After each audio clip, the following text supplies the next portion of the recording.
Escute bem. Se você chegou até aqui, feche a porta. Não por segurança, mas para que você sinta o peso do que vou dizer. O que eu carrego não é uma história de fantasmas para entreter curiosos em noites de chuva. É um mapa de cinzas. Meu nome é Elias Vani e eu estou desaparecendo. Enquanto você me ouve, a luz do sol lá fora parece errada para mim. Como uma lâmpada queimando o fim do filamento, um brilho doentio que agride meus nervos. Eu troquei minha visão pela verdade, e o preço é um frio que nenhum casaco consegue curar. Antes de eu te contar como cheguei ao Vale do Ribeira, saiba de uma coisa: o silêncio não é a ausência de som.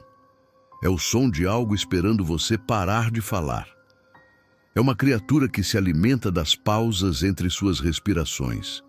Se você ouvir um estalo metálico no canto do quarto agora, não olhe. Apenas ouça o que o ódio pode construir quando a dignidade é arrancada de um homem. Eu tinha 54 anos quando o mundo decidiu que eu era obsoleto. 30 anos restaurando pergaminhos que desmanchavam ao toque, tratando peles de vitela mortas há séculos com a delicadeza de um cirurgião. Minhas mãos conheciam a textura da história. Eu podia sentir o medo de um monge do século XIV, apenas pelo modo como a tinta tremia na página. Mas a história não paga aluguel. Eu morava em um quarto de pensão que cheirava a mofo, sopa barata e desespero. Minha única posse era um convite para o leilão de primavera da Galeria Opus. Eu ia avaliar o Codex de Prata. Seria meu retorno, minha redenção. Eu passei dias limpando meu único terno, tentando esconder os fios puídos nos punhos. Eu era o melhor, ou acreditava ser. Eu estava lá, com minhas luvas de látex, cercado por magnatas que cheiravam a perfume importado e indiferença. Foi quando ele chegou. Marcos, 25 anos, terno que custava o meu salário de 1 ano e um sorriso que era uma lâmina polida. Na frente de todos, dos colecionadores, das câmeras, dos meus antigos mestres, ele apontou para o meu rosto e riu. Uma risada alta, estridente, que ecoou pelas paredes de mármore da galeria. Ele perguntou se eu estava confundindo fungos com caligrafia. Perguntou se a senilidade tinha chegado primeiro para os meus olhos ou para o meu cérebro. Ele jogou um laudo digital na mesa, um holograma brilhante que fazia meu trabalho manual parecer pré-histórico. Provou, com uma arrogância técnica vazia, que eu estava equivocado sobre uma datação crucial. Eu não fui apenas corrigido, fui erradicado. Vi o desprezo nos olhos da elite paulistana. Vi meus mentores desviarem o olhar, envergonhados pela minha decadência. Saí de lá sob o som de risadinhas abafadas, carregando nada além da pasta que eu segurava e o pergaminho que eu, num impulso de ódio puro e mãos trêmulas, deslizei para dentro da manga do paletó antes de ser escoltado para fora. Um pergaminho que não estava no catálogo, um erro que ninguém notou, um segredo que esperava por alguém que não tivesse mais nada a perder. Fugir para o Vale do Ribeira não foi uma escolha consciente, foi um instinto animal. Eu precisava de um lugar onde a neblina escondesse a minha vergonha, onde o musgo cobrisse o cheiro do fracasso. Aluguei uma cabana que parecia se segurar de pé por teimosia, cercada por árvores que se contorcem como se estivessem gritando em câmera lenta. A umidade ali é diferente, ela entra na alma. Na primeira noite, sob a luz vacilante de uma lamparina de querosene, abri o pergaminho roubado. O cheiro não era de papel velho, era cheiro de ferro, de sangue seco e cobre. As letras não eram escritas, eram escavadas no couro com uma precisão que desafiava a física. Enquanto eu tentava decifrar a geometria estranha dos símbolos, o som começou. Um estalo rítmico, como dentes batendo rapidamente ou unhas compridas raspando em um quadro negro.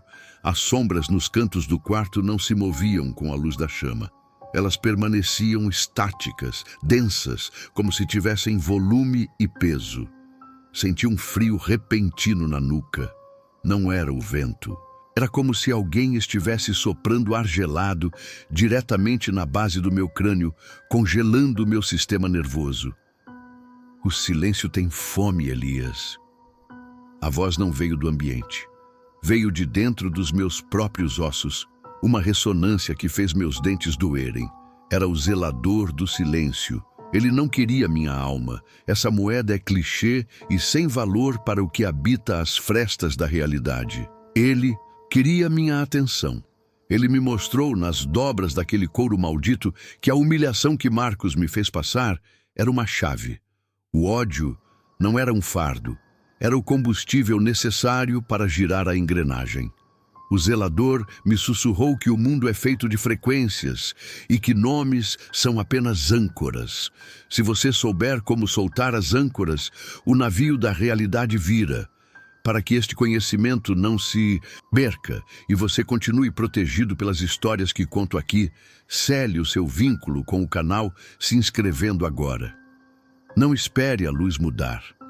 O reconhecimento é a única barreira entre você e o que eu encontrei naquela noite.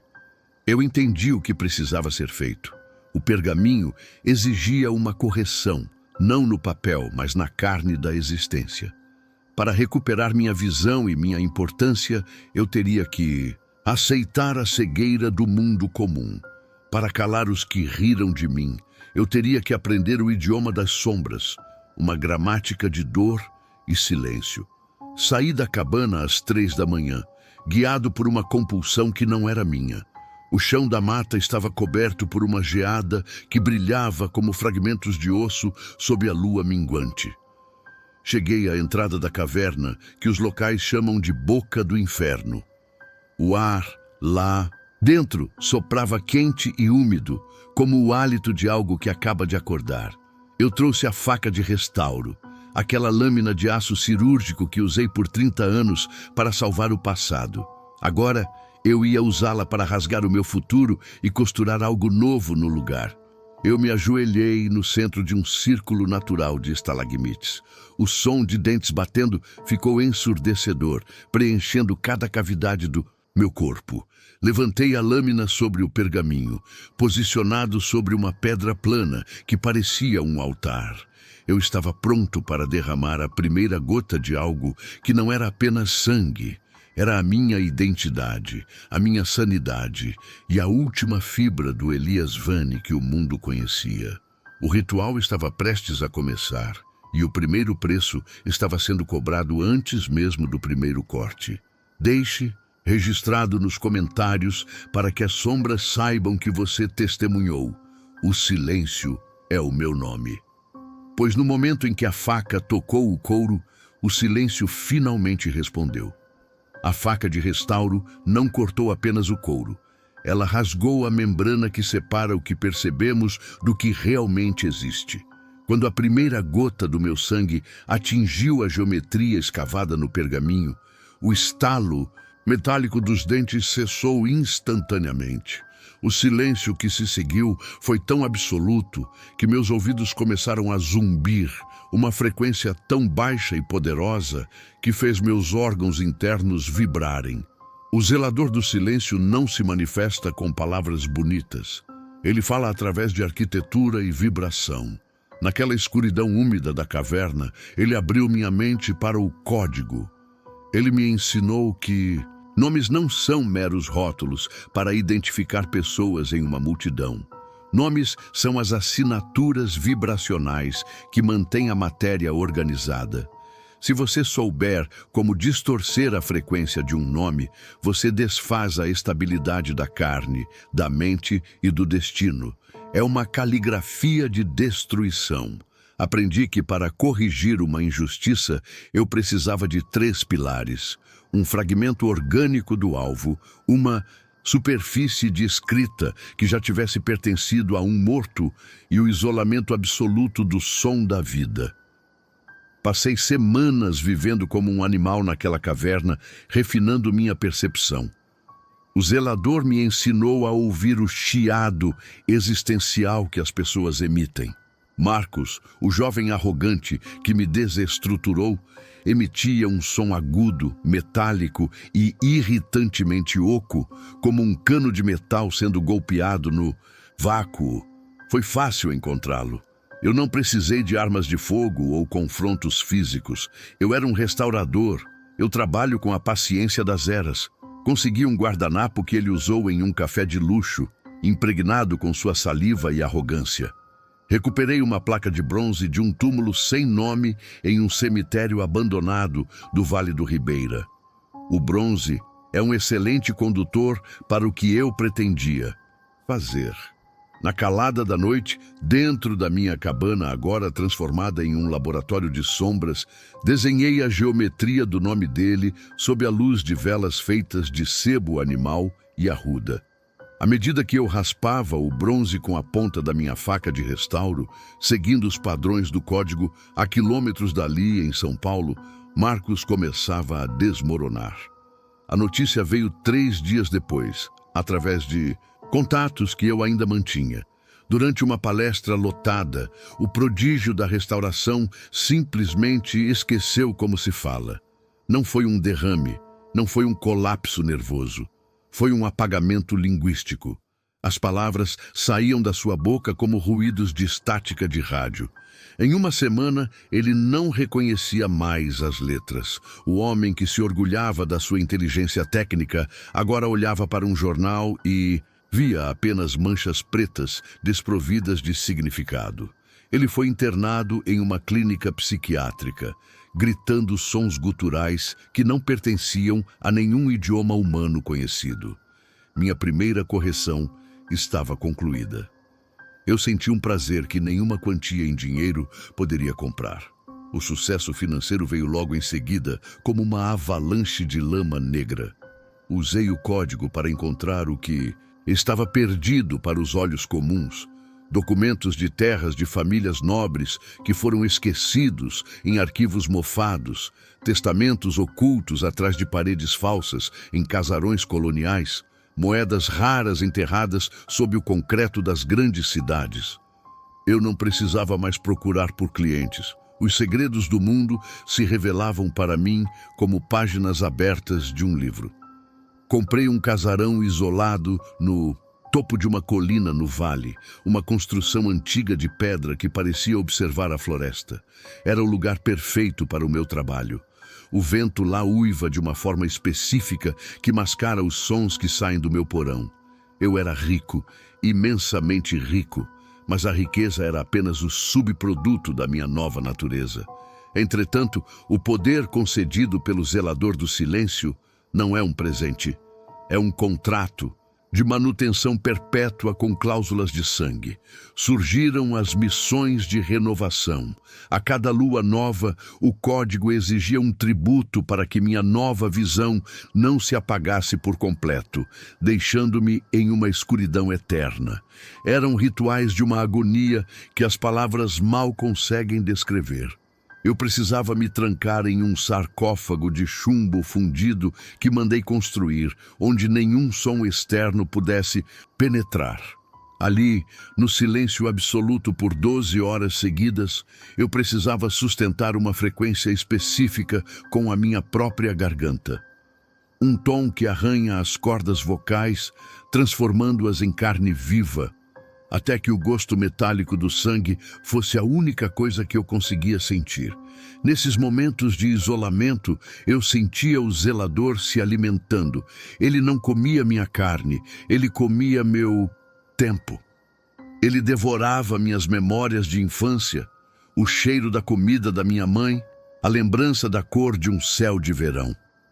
Para que este conhecimento não se perca e você continue protegido pelas histórias que conto aqui, cele o seu vínculo com o canal se inscrevendo. O preço que eu pago é alto e eu preciso que alguém testemunhe a verdade antes que ela seja totalmente devorada. Tudo parecia estar sob controle. Eu era o Senhor das Sombras, o homem que corrigia o mundo a partir do porão de uma montanha. Até a última terça-feira, eu estava no meio de uma missão de renovação, no fundo do meu sarcófago de chumbo. O silêncio deveria ser puro. Nenhuma vibração externa deveria ser capaz de atravessar aquelas paredes, mas, enquanto eu mantinha a frequência ruidosa no peito, sentindo o sangue escorrer pela garganta, eu ouvi algo que não deveria existir. Não era o estalo de dentes do zelador. Era uma voz humana, clara e cristalina. Uma voz que parecia emanar de dentro da minha própria caixa torácica, reverberando nos meus pulmões. Ela sussurrou um nome que eu não ouvia há mais de 40 anos. O nome de batismo da minha mãe. Um nome que eu já tinha esquecido em uma das minhas renovações passadas. E logo depois veio uma risada. Não uma risada humana de alegria, mas um som metálico, oco e estridente. Exatamente o mesmo tom que Marcos emitia antes de perder a razão. O pavor paralisou meus pulmões. Eu percebi que a geometria no pergaminho sobre o meu peito estava mudando sozinha, as linhas se retorcendo como vermes sob a luz da lamparina. O código estava reescrevendo a minha própria história sem o meu consentimento.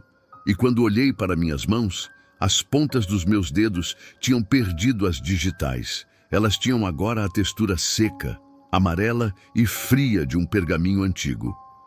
Eu não estava apenas usando o código para mudar o mundo. O código estava me usando para se tornar carne. Eu ouvi algo que não deveria ter ouvido. O som da minha própria data de validade sendo rasgada. Tentei sair. No dia seguinte ao incidente no sarcófago, tentei queimar o pergaminho original em uma lareira alimentada com madeira de carvalho centenário. Mas as chamas, em vez de consumirem o couro, tornaram-se verdes, frias e silenciosas, recusando-se a lamber o objeto. O fogo fugia do código. Tentei diminuir o ritmo, ignorar as sessões de isolamento, fingir que poderia voltar a ser um homem comum com uma conta bancária gorda. Mas o corpo começou a falhar em represália imediata. A biologia é apenas uma frequência que o zelador controla. Primeiro, perdi o paladar. O vinho mais caro tinha gosto de cinzas. A carne mais suculenta parecia terra úmida na minha boca. Depois, o tato desapareceu quase por completo. Meus dedos, agora com a textura definitiva de papel envelhecido e amarelado, não sentiam mais o calor de uma xícara ou a dor de um corte. Havia apenas uma vibração constante e irritante sob a pele, como se um enxame de 1000 insetos estivesse tentando escapar de dentro dos meus músculos. Eu estava me transformando em um objeto, um tomo vivo de segredos que ninguém deveria ler. Foi nesse estado de vulnerabilidade, enquanto eu tentava desesperadamente encontrar uma saída no código, que ele apareceu. Não Marcos, o garoto que eu apaguei, mas o mentor dele, um homem cujo nome é um tabu nos círculos mais obscuros da arqueologia proibida. Ele sabia que eu tinha roubado o pergaminho que não constava no catálogo. Ele veio até a minha colina no Vale do Ribeira, não com capangas ou armas, mas carregando uma caixa de frequências e um ódio tão antigo quanto o meu. Senti o ataque antes de ouvi-lo. As janelas do meu casarão não se estilhaçaram com pedras. Elas simplesmente implodiram em um pó fino e branco, como se o vidro tivesse esquecido como ser sólido. Eu estava no porão e o ar ficou subitamente pesado, saturado com o cheiro de ozônio e carne em decomposição. Ele começou a entoar do lado de fora. Ele não estava tentando me matar com força bruta. Ele estava tentando desmanchar a geometria do meu nome, Elias Vane, sílaba por sílaba, nota por nota. O confronto foi uma guerra de atrito espiritual. Cada vez que ele pronunciava o E inicial do meu nome em uma frequência dissonante, eu sentia meus pulmões colapsarem, como se o oxigênio tivesse se tornado chumbo. No V, minha visão escurecia, restando apenas um túnel de fumaça cinzenta onde eu via vultos de pessoas que eu ajudei a corrigir, apontando para mim. Ele estava usando o nome que meus pais me deram na pia batismal para me apagar da existência, desfazendo a minha âncora neste plano. Eu estava morrendo, sentindo minha pele se rasgar como papel velho sob o peso daquela voz. Mas ele cometeu um erro fundamental de cálculo. Ele achou que eu ainda era Elias Vane. Ele achou que ainda havia um homem ali para ser destruído.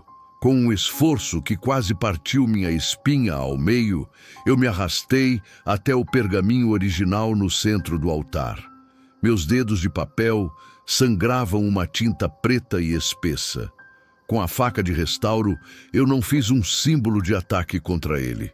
Eu fiz uma emenda, um restauro final. Eu risquei o meu próprio nome das entrelinhas do código e, no lugar dele, inseri o símbolo do silêncio absoluto, a marca do próprio zelador. No momento em que a lâmina completou o traço final da geometria, o ataque dele ricocheteou com a força de um furacão silencioso. Ele tentou pronunciar a última sílaba do meu nome para finalizar o serviço, mas a própria voz dele se transformou em areia dentro de sua garganta. Vi pelas câmeras de monitoramento infravermelho. O vulto dele, na porta do meu casarão, simplesmente se desintegrou. Ele não caiu.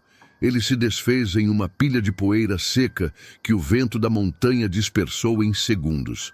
Eu venci o duelo, mas a vitória foi o selo definitivo da minha cela. Hoje, sou um homem imensamente rico. Minhas contas bancárias em paraísos fiscais transbordam com fortunas que eu nem consigo mais gastar ou sentir. Moro em um palácio de mármore, chumbo e sombra, onde a luz do sol é barrada por cortinas pesadas e feitiços de ocultação. Mas não se engane, eu não sou o dono desse império. Eu sou o seu zelador mais humilde. Sou um escravo do sistema que ajudei a despertar. Passo meus dias e noites traduzindo nomes para o zelador do silêncio, corrigindo realidades para manter o meu corpo de papel minimamente íntegro, evitando que eu me desfaça em pó como meu rival. Cada respiração que dou é um exercício exaustivo de caligrafia mental. Eu não tenho mais pele, eu tenho uma superfície de escrita. Para que este conhecimento não se perca e você continue protegido pelas histórias que conto aqui, cele o seu vínculo com o canal se inscrevendo agora.